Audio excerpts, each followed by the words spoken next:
Welcome to the Fearfully and Wonderfully Me podcast, a podcast designed to help you increase your influence, develop your leadership, and maximize your results.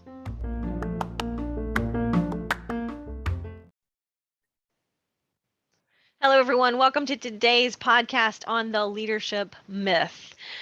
This topic came up because I've had a couple of interviews lately where I was being interviewed for someone else's podcast. And most recently, this one just happened just today. And I thought, you know what, this is a really great topic to drill down on an entire podcast episode. So I wanted to take a podcast episode and dig into the leadership myth because I think it is a dangerous myth and misconception that leadership is something you either have or you don't. And by that, I mean that I'm one of those people that thought leadership is just for the boss or the CEO of a company or the supervisor.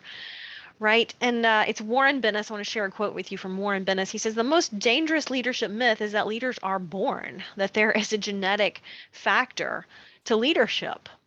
Because if you just assume that leadership is a genetic factor and you either have it or you don't, then you're never going to develop that.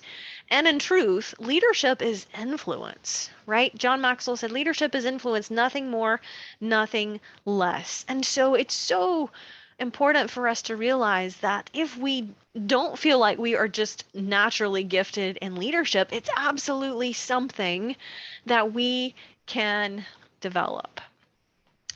And the reason this came up today, and I was doing an interview with a lady from the Netherlands, and we were talking about leadership and influence specifically for women. And I made this statement, and I've said this before in my books. I talk about it, Leadership Gems for Women, 30 characteristics of very successful women. When it comes to leadership and influence, women have a natural advantage there because women by nature are a little more nurturing, a little more relational. It's just simply a fact that we tend to be a little more relationship oriented and than men do. Now, the reason that's an advantage is because if leadership is influence, influence is determined by relationships. If you don't know me, you are, and I don't have a relationship with you, you're not going to trust me, and then I can't influence you at a very high level. Right? True, authentic influence, not influence based on authority or a title or position or rank, but true, authentic influence between individuals is based on relationships. And women tend to be a little better at building the relationship than men do. That's just a fact. It's really not a feminist statement. I just recognize that men and women have different leadership styles, and women can, learn to leverage that natural inclination toward nurturing and relationships, and it can be a huge advantage when it comes to influence. Now, the key there is that because we tend to be a little more relationship oriented, we also have to balance that with getting results in the organization, right? Because if you're in an organization in a professional setting as a leader, you have to get results for the organization. That's part of the mission. And if you're not effective at doing that, then you're ineffective at that role, right? So it doesn't matter if you love everybody, but if you can't get the work done, that's not going to be effective leadership style, and vice versa. If you are a hard and fast dictator, manager, oversight, what's it called, supervising, where you want to micromanage everybody and everything, the work might get done, but you're losing so much productivity and synergy and engagement from the team members if you're not balancing that with the relationships, right, with caring about people. And so there again, women tend to have a more natural inclination towards building the relationships. We just have to balance that with getting the results. So leadership being a genetic trait is a dangerous myth because there again, I'm one of those people who didn't realize early on in my career that leadership is something everybody can have, right? If leadership is influence, all of us can learn to develop that skill. All of us can work on improving our relationships and our ability to connect with people and build better relationships and influence people at a higher level. I've talked before about John Maxwell's book, The Five Levels of Leadership. And Mike and I are certified to teach a lot of John Maxwell's programs and content. And really, for me, I think The Five Levels of Leadership is probably my all-time favorite leadership book because it was so profound for me and helping me understand the why and the structure behind leadership and influence. And it really gave me almost a mental image of leadership and influence as a ladder I could learn to climb. And that was eye-opening because it gave me the language, right? And when I could speak the language, then I could be more intentional about speaking it and applying it and doing it and living it. And I really just saw a phenomenal increase in my ability to influence people once I started applying those principles to my life, personally and professionally, right? Influence is absolutely something we want in the professional environment, but I guarantee you, if you are a work from home mom or a stay at home mom or just a full time mom, you want to influence your kids. You want to influence your spouse, right? You want to influence your kids to make better choices in life. So, influence is something that affects us in all dimensions of our life. It affects us in our community, it affects us at work. Obviously, we want to have more influence with the people we work for. We want to, and with, we want to influence our boss, we want to influence our team members. Influence is so incredibly dynamic. And the thing is, every single one of us want more of it, right? We all have some influence, but all of us want more of it. It's just human that since the moment we are born, we start wanting to influence the world around us. We start wanting to affect the world around us. That's why a baby starts to cry, right? They're hungry or they're uncomfortable or they need comforting. They're trying to influence somebody to do something. And we as humans learn that at an incredibly young age. Somebody cries, or if I cry, somebody picks me up, somebody gives me a bottle, right?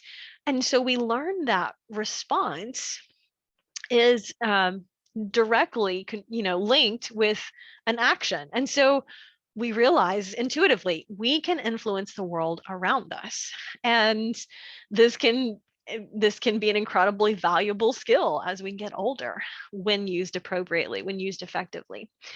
The problem is that as we grow older, it really doesn't happen automatically, that we learn that we have to be intentional about developing that leadership skill, that influence, right? Absolutely, we could stay the inner 2-year-old emotionally and pitch a fit when things don't go our way, but hopefully we grow out of that within just a couple of years, and we start to realize that just because we have the emotions doesn't mean that the best response is dictated by those emotions, right?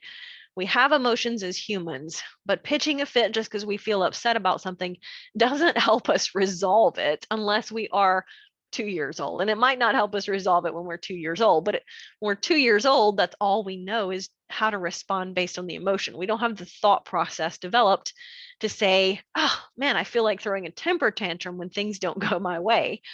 Hopefully as an adult, we've matured into the thought process that says, you know what, throwing a temper tantrum is not going to increase my influence. It's not going to increase my opportunities. It's not going to increase or improve my circumstances. Let me figure out a better response, right? That's a learned skill that absolutely we can develop.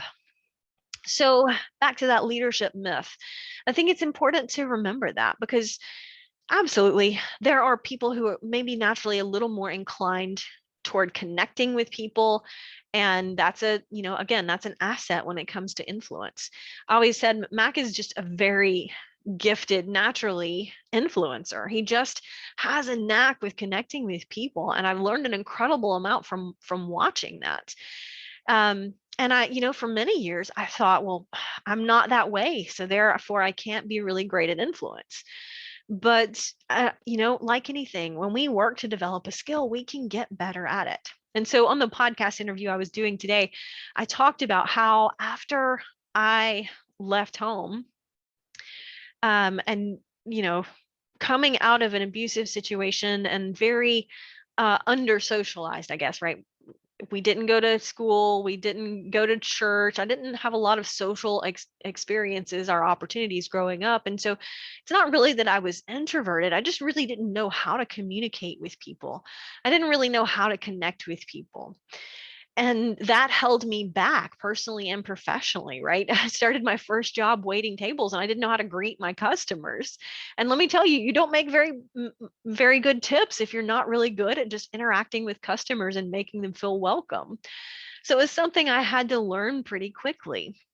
But today when I tell people that 20 something years ago I was really bad at communicating and connecting with people, and I had poor communication skills, and even the lady I was talking to today, she was like, wow, that's amazing, because you talk now for a living, right? You seem to be good at communicating.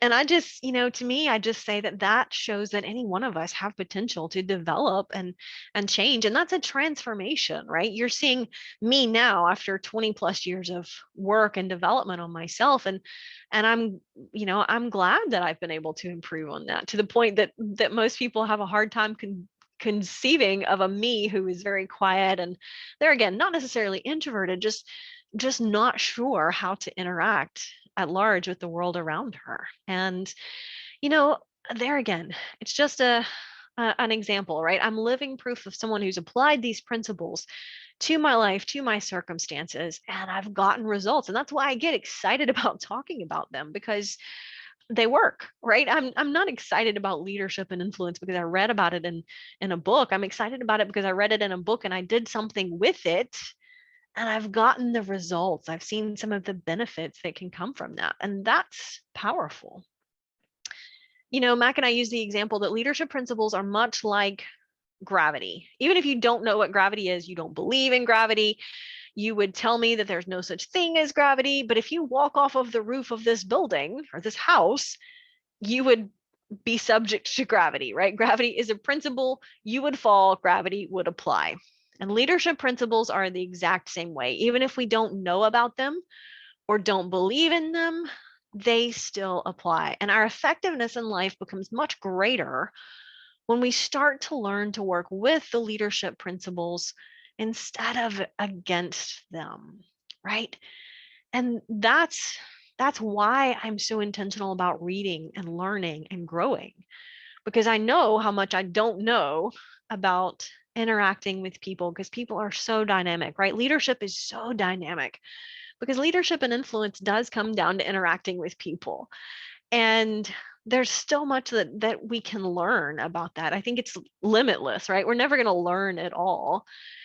And yet, every time that we can pick up one more nugget or piece of wisdom or learn one little tool to put in our tool belt, then we're much better equipped for the situations that we're going to face in the future. And that's why I'm so intentional about it. I'm so intentional about my reading and growth. And it doesn't mean that I learn a super huge amount of stuff. I just read a book.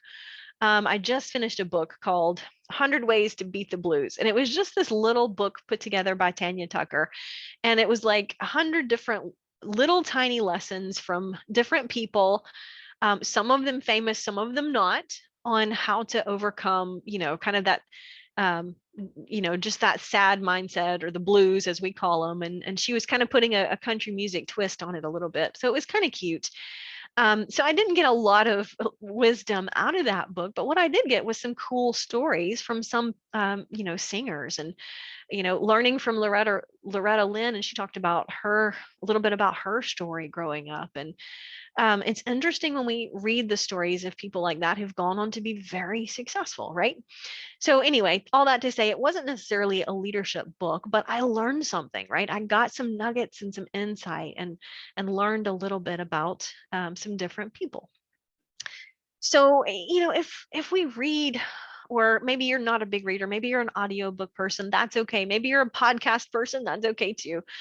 There are so many different ways to grow. We just have to be intentional about that, because every time we can grow, expand our level of awareness relative to ourself and relative to how the world works, right? Every time we can do that, we are increasing our influence, our opportunities, improving our circumstances, and taking one step closer to overcoming that leadership misconception that I can't influence the world around me, because every single one of us have the potential to change our world, right? If we change ourselves and our corner of the world, that means we don't have to settle for a life that we don't enjoy, a career we're miserable in, a relationship that doesn't satisfy us. Because if we learn that we can influence the world around us, then that just means all we have to figure out is how. And that's why it's so important to be intentional about growing and developing ourselves and our leadership and influence skills. Until next time.